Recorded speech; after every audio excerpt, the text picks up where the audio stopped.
Təsəvvür edin ki, iş gününüzün saatlarını bir neçə dəqiqəyə sığdıra bilirsiniz. Bəs bu həqiqətən mümkündürmü? Yoxsa sadəcə bir illüziyadır? 1 və 0-a xoş gəlmisiniz. Bugün biz süni intellektin, xüsusilə də ChatGPT kimi generativ modellərin iş yerindəki rolunu müzakirə edirik. Yəni, hamımız daha məhsuldar olmaq, vaxtımıza qənaət etmək istəyirik, elə deyilmi? Əsas sualımız isə budur. ChatGPT bu vədi həqiqətən yerinə yetirirmi? Yoxsa onun gətirdiyi risklər və məhdudiyyətlər potensial faydaları kölgədə qoyur? Baxın, mən bugün bu texnologiyanın işimizi daha effektiv etmək üçün əhəmiyyətli potensiala malik olduğunu müdafiə edəcəyəm. Mən isə, necə deyim, bir qədər fərqli düşünürəm. Hesab edirəm ki, ChatGPT-nin istifadəsi ilə bağlı xüsusilə də baxın, məlumat təhlükəsizliyi, nəticələrin etibarlılığı, hətta hüquqi uyğunluq baxımından çox ciddi risklər və potensial səmərəsizliklər mövcuddur ki, bunları diqqətlə ölçüb biçməliyik. Başlayaq onda. Mənim mövqeyimə görə ChatGPT və oxşar süni intellekt alətləri sadəcə köməkçi deyil. Yox, bunlar iş həyatımızda əsl transformasiya yaratmaq potensialına malikdir. Və söhbət təkcə kiçik rutin tapşırıqları avtomatlaşdırmaqdan getmir. Bəli, əlbəttə, uzun elektron məktubları saniyələr içində ümumiləşdirmək, ilkin sənəd layihələrini hazırlamaq, proqram kodlarını yazmaq, redaksiya etmək, marketinq üçün məzmun yaratmaq, bütün bunları sürətləndirir. Bunlar artıq demək olar ki, gündəlik reallıqdır. Amma daha dərinə getsək, məsələn, bir biznes planı üçün ilkin xülasə hazırlamaq, müəyyən bir hədəf auditoriya üçün detallı müştəri personası yaratmaq, hətta şirkətin əsas fəaliyyət göstəricilərinin, yəni KPI-ların izlənməsi prosesini addım-addım təsvir etmək kimi daha strateji tapşırıqlarda da dəyərli dəstək ola bilir. Düzgün sorğularla istifadə edildikdə, bu alətlər ideya generasiyasını necə deyim, canlandırır, qərar vermə prosesinə məlumat dəstəyi verir və hətta çox mürəkkəb görünən məlumatları daha anlaşılan formaya salır. Real istifadəci təcrübələri də bunu sübut edir. İnsanlar çətin iş yazışmalarını daha diplomatik, daha peşəkar etmək üçün, Python kimi yeni proqramlaşdırma dillərini öyrənmək üçün, interaktiv yardım almaq məqsədi ilə, detallı səyahət planları qurmaq üçün, hətta şəxsi həyatdakı problemlərə, məsələn, spesifik dəri problemləri üçün gündəlik baxım rutinini optimallaşdırmaq kimi məsələlərdə belə ChatGPT-dən faydalanaraq həqiqətən saatlarla vaxta qənaət edirlər. Bu, sadəcə qənaət edilmiş saatlar deyil. Bu, azad olmuş zamandır ki, onu daha dəyərli, daha çox insan təfəkkürü tələb edən işlərə sərf edə bilərik. Bu mənzərə ilk baxışdan çox cəlbedici səslənir, bununla razıyam. Lakin mən bu texnoloji alətlərə bir qədər, necə deyim, ehtiyatla yanaşmağın tərəfdarıyam. Təklif olunan səmərəliliyi artımı əhəmiyyətli olsa da, bunun müqabilində üzləşdiyimiz risklər və məhdudiyyətlər az deyil. Hətta bəzən bu risklər əldə edilən faydanı tamamilə üstələyə bilər. Ən ciddi narahatlıqlardan biri şübhəsiz ki, məlumat təhlükəsizliyidir. Bir anlıq təsəvvür edin, işçilər gündəlik iş axınında, bəlkə də fərqinə varmadan və ya sadəcə işi tezləşdirmək üçün şirkətin məxfi mənbə kodunu, həssas müştəri məlumatlarını, yəni şəxsi identifikasiya məlumatları və ya sağlamlıq məlumatları kimi gələcək stratejiyalara aid sənədləri ChatGPT kimi kənar platformalara daxil edirlər. Bəzi təxminlərə görə bu cür platformalara daxil edilən məlumatların təxminən 11%-i həssas xarakter daşıyır. Bu nə deməkdir? Bu potensial olaraq çox ciddi, hətta fəlakətli məlumat sızmaları üçün açıq bir qapı deməkdir. Samsungda baş verən hadisə, yəqin ki, eşitmisiniz, mühəndislərin bilmədən məxfi kodu sistemə yükləməsi təkcə bir nümunədir. Bundan başqa, hesab təhlükəsizliyi özü də bir problemdir. Qaranlıq internetdə 225 mindən çox OpenAI hesab məlumatının satışa çıxarılması faktı, bu da var. Bir hesab ələ keçirilərsə, təkcə istifadəçinin məlumatları yox, həm də bütün söhbət tarixçəsi və oradakı potensial həssas korporativ məlumatlar da risk altına düşür. Sonra gəlir məzmunun dəqiqliyi və etibarlılığı məsələsi. ChatGPT və bənzər modellər bəzən tamamilə səhv və ya uydurma məlumatlar təqdim edə bilir. Buna texniki dillə hallusinasiya deyirik. Üstəlik, bu modellərin bilik bazası müəyyən bir tarixlə məhdudlaşır, yəni ən son məlumatlara sahib olmaya bilərlər və real vaxt rejimində internetə birbaşa çıxışları yoxdur, yəni ən azından standart versiyalarda. Bu, xüsusilə kritik qərarlar üçün istifadə edildikdə kor-körani etibar riskini yaradır. Elə bu səbəbdən Iowa ştatının idarə etmə departamenti kimi qurumların rəsmi siyasətlərində belə süni intellekt tərəfindən yaradılan hər hansı məzmunun istifadədən əvvəl hərtərəfli insan yoxlamasından keçirilməsi tələb olunur. Və nəhayət, hüquqi və etik tərəflər də var ki, bunlar da az əhəmiyyətli deyil. Məsələn, ABŞ Müəllif Hüquqları Bürosunun mövqeyinə görə, sırf süni intellekt tərəfindən yaradılan məzmun, istər mətin, istər kod, istərsə də vizual sənət əsəri, insan müəllifliyi olmadığı üçün əqli mülkiyyət hüquqları ilə qoruna bilməz. Bu, qorunmayan məzmunu daha böyük bir işə daxil etmək isə bütün işin hüquqi statusunu şübhə altına ala bilər. Avropa Birliyinin süni intellekt aktı kimi yeni və kifayət qədər sərt qaydalar isə şəffaflıq, risklərin idarə olunması kimi sahələrdə ciddi uyğunluq tələbləri qoyur və pozuntulara görə baxın 35 milyon avroya qədər cərimələr nəzərdə tutur. Bütün bunları nəzərə aldıqda o səmərəlilik vədi bir qədər kölgədə qalır, elə deyilmi? Qaldırdığınız məsələlər, xüsusilə təhlükəsizlik və hüquqi aspektlər əlbəttə ki, ciddidir və göz ardı edilə bilməz. Bunu qəbul edirəm. Lakin mənə elə gəlir ki, biz bu riskləri idarə olunmaz kimi, yəni bir növ qarşısı alınmaz fəlakət kimi görməməliyik.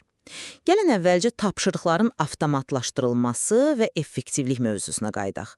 Sizin qeyd etdiyiniz riskləri bir anlıq kənara qoysaq, real faydalar necə deyərlər, göz qapağındadır.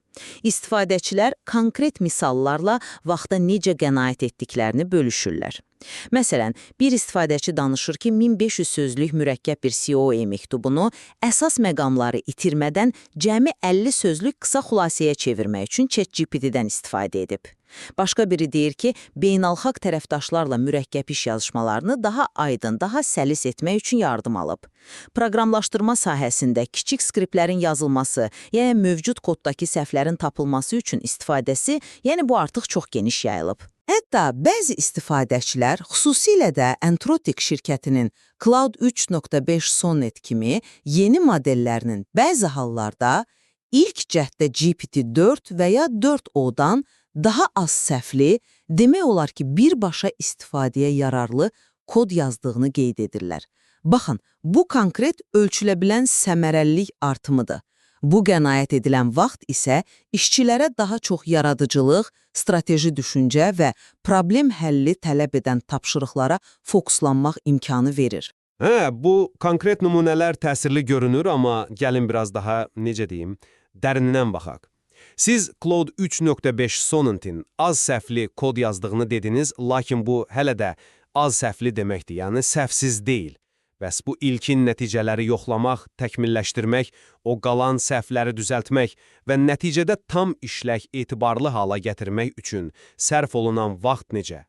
Baxın, məhz burada sizin o səmərəlilik artımı iddianız bir qədər şübhə altına düşür. Təcrübələr göstərir ki, ChatGPT və bənzər alətlər xüsusilə mürəkkəb sorğularda tez-tez səhv edir və ya tam gözlənilən nəticəni vermir.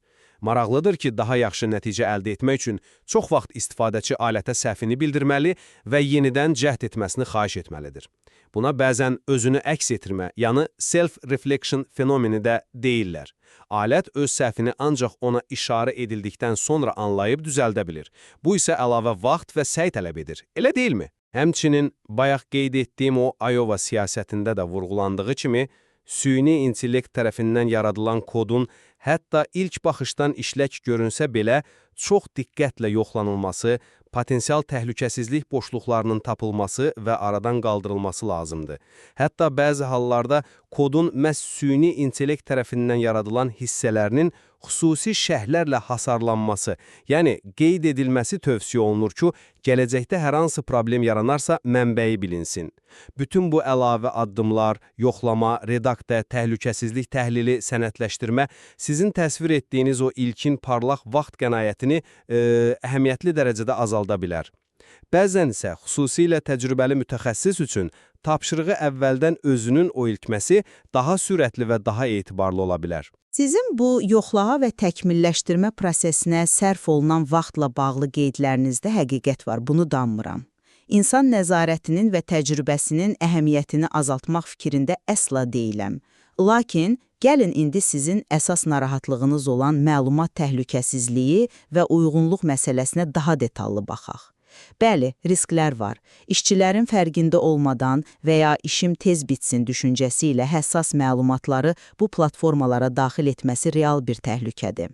Və sizin də qeyd etdiyiniz kimi, kölgə ChatGPT istifadəsi, yəni şirkət rəhbərliyinin xəbəri və icazəsi olmadan işçilərin bu cür pulsuz və ya fərdi hesabla işləyən alətlərdən istifadə etməsi geniş yayılıb. Bəzi araşdırmalara görə təşkilatların təxminən 64%-i öz işçilərinin bu cür alətlərdən nə dərəcədə istifadə etdiyinin tam fərqində deyil. Amma bu risklərin olması onlarla mübarizənin mümkünsüz olduğu anlamına gəlmir. Birincisi, ChatGPT Enterprise kimi xüsusi korporativ versiyalar mövcuddur ki, onlar standart versiyalara nisbətən daha güclü məlumat təhlükəsizliyi, məxfilik nəzarəti və idarə etmə funksiyaları təklif edir. Bu versiyalarda, məsələn, daxil edilən məlumatlar modelin təlimi üçün istifadə edilmir. İkincisi və daha əsası, düzgün idarə etmə çərçivələri və aydın siyasətlər tətbiq etməklə bu riskləri əhəmiyyətli dərəcədə azaltmaq olar. Məsələn, sizin də istinad etdiyiniz Iowa siyasətində olduğu kimi, həssas, məxfi və ya şəxsi məlumatların bu cür alətlərə daxil edilməsinin qəti şəkildə qadağan edilməsi. Üçüncüsü, İşçilər üçün məcburi və davamlı təlimlər çox vacibdir. İşçilər hansı məlumatların həssas sayıldığı, məlumatları necə təmizləmək, yəni anonimləşdirmək lazım olduğu və prompt injeksiyası kimi, yəni aləti aldadaraq məxfi məlumatları faş etməyə yönəlmiş xüsusi sorğular kimi təhlükələr barədə maarifləndirilməlidir. Həmçinin sırf anonimləşdirilmiş, qeyri-həssas məlumatlardan istifadə təcrübəsi təşviq edilə bilər. Nəhayət, texniki tədbirlər də var. Data Loss Prevention, yəni DLP sistemləri həssas məlumatların şirkət şəbəkəsindən kənara çıxmasını əngəlləmək üçün konfiqurasiya edilə bilər. Sıfır etibar arxitekturası isə şəbəkədəki hər bir istifadəçi və cihazın davamlı olaraq yoxlanılmasını tələb edərək təhlükəsizliyi gücləndirir. Yəni demək istədiyim odur ki, məsələ texnologiyanın özündən çox, onun ətrafında qurulan idarə etmə, siyasət və təlim sistemindədir. Düzgün yanaşmayla risklər idarə edilə bilər. Sizin təklif etdiyiniz bu çoxqatlı müdafiə mexanizmləri, enterprise versiyalar, siyasətlər, təlimlər, DLP, Zero Trust nəzəriyyədə çox məntiqli səslənir, bəli. Amma gəlin praktikaya baxaq. Bu tədbirlərin tətbiqi və daha önəmlisi, onlara davamlı olaraq əməl olunmasını təmin etmək nə dərəcədə realdır? Baxın, bəzi hesabatlara görə təşkilatların yarıdan çoxu, təxminən 55%-i süni intellektlə bağlı yeni tənzimləmə tələblərinə, məsələn, AB süni intellekt aktının tələblərinə hələ hazır olmadıqlarını bildirirlər. Bu sizin təsvir etdiyiniz o ideal idarə etmə mənzərəsinin hələ çox uzaqda olduğunu göstərir. İşçilərə təlim keçmək bir şeydir, amma onların hər zaman, xüsusilə də vaxt təzyiqi altında bu siyasətlərə əməl etməsinə zəmanət vermək isə tamamilə başqa bir şeydir. Xüsusilə minlərlə işçisi olan böyük şirkətlərdə bu cür nəzarət demək olar ki, mümkünsüzdür. Hətta o enterprise versiyaları belə, əgər işçi bilərəkdən və ya bilməyərəkdən həssas məlumatı ora köçürürsə, tam təhlükəsizliyə zəmanət vermir axı. İnsan faktoru səhv, etmə, tənbəllik, məlumatsızlıq həmişə ən zəif halqa olaraq qalır. Elə sizin də qeyd etdiyiniz kimi, bir çox təşkilatın siyasətində, məsələn, Iovada, pulsuz və ya fərdi süni intellekt alətlərinin istifadəsi üçün əvvəlcədən yazılı icazə tələb olunması da bu risklərin nə qədər ciddi qəbul edildiyinin göstəricisidir. Və gəlin o cərimələri bir daha xatırlayaq. AB süni intellekt aktı çərçivəsində 35 milyon avroya qədər cərimə riski var.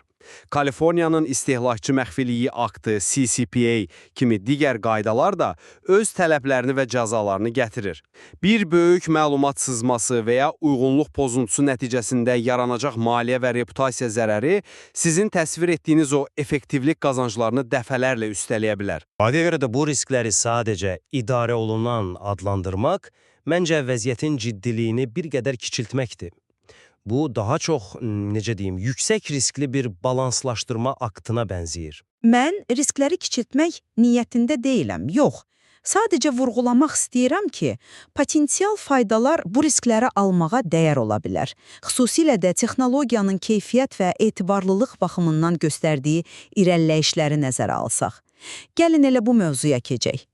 Bəli, ilkin modellərdə qeyri-dəqiqliklər, o dediyiniz halüsinasiyalar daha çox idi. Amma modellər daim təkmilləşir. ChatGPT və bənzər sistemlər artıq kifayət qədər mürəkkəb tapşırıqların öhdəsindən gələ bilir. Məsələn, ətraflı texniki sənədlərin ilkin strukturunun hazırlanması, çoxsaylı addımlardan ibarət layihə planlarının yaradılması, hətta proqramlaşdırmada təkcə sadə sintaksis səhvlərinin deyil, məntiqi xətaların da tapılması kimi işlərdə effektivliyini göstərir. Məsələn, bir Reddit istifadəçisi paylaşmışdı ki, Python proqramlaşdırma dilində qarşılaşdığı mürəkkəb bir problemi həll etməkdə ChatGPT ona çox kömək edib. Hətta bir neçə təcrübəli proqramçı dostunun tapa bilmədiyi həlli təklif edib. Bayaq adını çəkdiyim Claude 3.5 Sonnet kimi modellərin isə bəzi müqayisəli testlərdə və istifadəçi rəylərində, xüsusilə kodlaşdırma tapşırıqlarında GPT-4 və ya 4o-dan daha dəqiq olduğu, daha az səhv etdiyi və daha təbii kod yazdığı bildirilir. Bu, o deməkdir ki, alətlərin keyfiyyəti statik deyil, dinamik şəkildə artır və bu da onların etibarlılığını zamanla yüksəldir. Mən bu nikbinliyə tam şərik ola bilmirəm hələ ki. Bəli, irəliləyişlər var, bunu inkar etmək olmaz. Cloud 3.5 Sonnet'in kodlaşdırmada müsbət rəylər alması da doğrudur. Amma bu hələ də ümumi mənzərəni dəyişmir. Bu alətlər hətta ən son versiyaları belə hələ də fundamental olaraq, necə deyim, qeyri-sabitdir. Halüsinasiya, yəni tamamilə əminliklə yanlış və ya uydurma məlumat vermək problemi hələ də var. Mürəkkəb, çoxqatlı konteksti tam anlamaqda çətinlik çəkirlər, xüsusən də böyük layihələrdə və ya uzun söhbətlərdə əvvəlki detalları unuda bilirlər. Və yenə də təkrar edirəm, onların bilik bazası müəyyən bir tarixlə, məsələn 2023-cü ilin əvvəli ilə məhdudlaşır, modeldən asılı olaraq dəyişir bu. Bu o deməkdir ki, ən son hadisələr, kəşflər və ya dəyişikliklər barədə məlumatsız ola bilərlər. İstifadəçilərin tez-tez cavabların robotik, şablon, cansıxıcı və ya sadəcə səthi olmasından şikayətlənməsi də təsadüfi deyil. Hətta sizin təriflədiyiniz kodlaşdırma sahəsində belə fikir ayrılığı var. Bəzi təcrübəli proqramçılar hələ də GPT-4-ün daha mürəkkəb problemləri həll etmə, daha yaradıcı həllər təklif etmə və daha geniş konteksti anlama baxımından Cloud-dan üstün olduğunu düşünürlər. Nəticə etibarilə, bu alətlərdən alınan demək olar ki, hər bir çıxış, istər mətin, istər kod, istərsə də analiz, insan tərəfindən diqqətli, tənqidi yoxlama və çox vaxt əhəmiyyətli redaksiya tələb edir. Bu isə yenə də bizi başlanğıc nöqtəsinə qaytarır.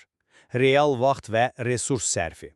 Həqiqi etibarlılıq hələ də məncə tam əldə edilməyib. Razıyam ki, insan nəzarəti və tənqidi yanaşma hələ də mütləqdir. Mən heç vaxt demirəm ki, bu alətlərə kör-köranə etibar etməliyik. Əsla. Lakin mən bu vəziyyəti problem kimi deyil, daha çox bacarıqların gücləndirilməsi və işin təbiətinin dəyişməsi kimi görürəm. Baxın, süni intellekti bir növ ikinci pilot, yəni co-pilot kimi düşünə bilərik. O, təyyarəni tək başına idarə etmir, amma pilota kömək edir, onun yükünü azaldır və daha mürəkkəb manevrlara fokuslanmasına imkan verir. Eynilə GPT kimi alətlər də mövcud bacarıqlarımızı artıra bilər. Bəzi təcrübəli proqramçılar qeyd edir ki, bu alətlərdən düzgün istifadə etməklə onların məhsuldarlığı 5, hətta 10 dəfə arta bilər. Niyə?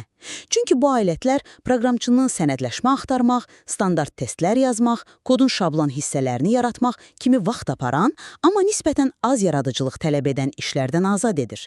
Bu, mütəxəssislərə daha çətin, daha innovativ problemlərin həllinə fokuslanmaq üçün qiymətli vaxt qazandırır.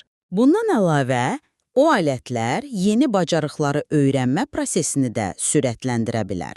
Məsələn, yeni bir proqramlaşdırma dilini və ya texnologiyanı öyrənmək istəyən biri üçün ChatGPT fərdi interaktiv bir repetitor rolunu oynaya bilər, suallara anında cavab verə, nümunələr göstərə bilər. Bu, bacarıqların itirilməsi deyil, əksinə onların daha sürətli və effektiv şəkildə artırılmasıdır. Sizin bu ikinci pilot metaforanız ilk baxışdan çox məntiqli görünür həqiqətən. Lakin mənim narahatlığım başqadır. Bu cür güclü köməkçiyə arxalanmaq zamanla həddindən artıq asıllıq və fundamental bacarıqların, necə deyəm, tədricən itirilməsi riskini yaratmırmı? Bəzi mütəxəssislərin qeyd etdiyi kimi, süni intellekt hazırda işin ilk 95% ilə, yəni yaxşı strukturlaşdırılmış, standart, təkrarlanan hissələrlə çox yaxşı bacarır. Lakin işin əsl çətinliyi və dəyəri çox vaxt qalan ikinci 95%-dədir. Yəni, qeyri-müəyyənlik şəraitində mürəkkəb problemlərin həlli, kontekstin dərin və nüanslı anlaşılması, incəliklərin fərqinə varılması, tamamilə yeni və orijinal həllərin tapılması. Məhz bu sahələr dərin insan təcrübəsi, tənqidi düşüncə və yaradıcılıq tələb edir. Əgər biz gündəlik işlərimizin böyük hissəsini süni intellektə həvalə etsək, bu kritik bacarıqlar zamanla zəifləməyəcəkmi? İşçilər, xüsusilə də karyeralarının başlanğıcında olanlar, çətin problemlərlə özləri mübarizə aparmaq əvəzinə, asan yola qaçıb süni intellektdən hazır cavab olmağa öyrəşməyəcəklərmi? Bu, uzun müddətli perspektivdə bizim innovasiya potensialımızı azalda bilər. Üstəlik, bu asıllıq bizi yenə də o vacib hüquqi məsələyə qaytarır. Süni intellekt tərəfindən yaradılan məzmunun əqli mülkiyyət hüquqları ilə qorunmaması faktı. Əgər bir layihənin əsas hissəsi qorunmayan süni intellekt məhsuluna əsaslanırsa, o zaman bütün layihənin intellektual dəyəri və hüquqi müdafiəsi zəifləyir. Bu, təkcə bugünkü effektivlik məsələsi deyil, həm də gələcəkdə rəqabət qabiliyyətimiz və intellektual kapitalımızla bağlı ciddi bir problemdir. Müzakirəmiz məncə aydın şəkildə göstərdi ki, ChatGPT və bənzər süni intellekt alətləri həqiqətən də iki tərəfi kəskin bir qılıncdır. Bir tərəfdən, əlbəttə, düzgün idarə etmə çərçivələri, aydın və məsuliyyətli istifadə siyasətləri, davamlı işçi təlimləri və etik prinsiplərə riayət etmək şərti ilə bu texnologiyalar iş yerində məhsuldarlığı əhəmiyyətli dərəcədə artırmaq, rutin işləri avtomatlaşdırmaq və çox qiymətli vaxta qənaət etmək üçün böyük bir potensial təqdim edir. Bu, şübhəsiz ki, işimizin təbiətini kökündən dəyişə biləcək güclü bir vasitədir. Mən də razıyam ki, potensial var, lakin gəlin bu məsələdə də razılaşaq ki, bu potensialı təhlükəsiz və davamlı şəkildə reallaşdırmaq üçün biz çox ciddi çağırışlarla üz-üzəyik. Məlumat təhlükəsizliyi və məxfiliyi ilə bağlı risklər, süni intellektin yaratdığı nəticələrin dəqiqliyi və etibarlılığı ilə bağlı suallar, əqli mülkiyyət və tənzimləyici uyğunluq kimi hüquqi və etik məsələlər həmişə diqqət mərkəzində olmalıdır. Bu alətlərə tənqidi yanaşmaq, onların imkanları ilə yanaşı məhdudiyyətlərini də dərindən anlamaq və ən əsası insan nəzarətini, tənqidi düşüncəni və son məsuliyyəti heç vaxt əldən verməmək şərtdir. Texnologiya sadəcə bir vasitədir, məqsəd deyil. Həqiqətən də, bugünkü müzakirəmiz bir daha göstərdi ki, fərqli perspektivləri nəzərdən keçirmək, bu cür mürəkkəb və çoxşaxəli mövzunu daha dərindən anlamağa kömək edir. Süni intellektin iş həyatımıza və ümumilikdə cəmiyyətə təsiri ilə bağlı müzakirələr şübhəsiz ki, hələ uzun müddət davam edəcək və görünən odur ki, bu dinamik sahədə öyrəniləsi və anlanılası hələ çox şey var. Bizi dinlədiyiniz üçün təşəkkür edirik. 1 və 0-ın növbəti buraxılışlarında görüşənədək kanalımıza abunə olmağı unutmayın.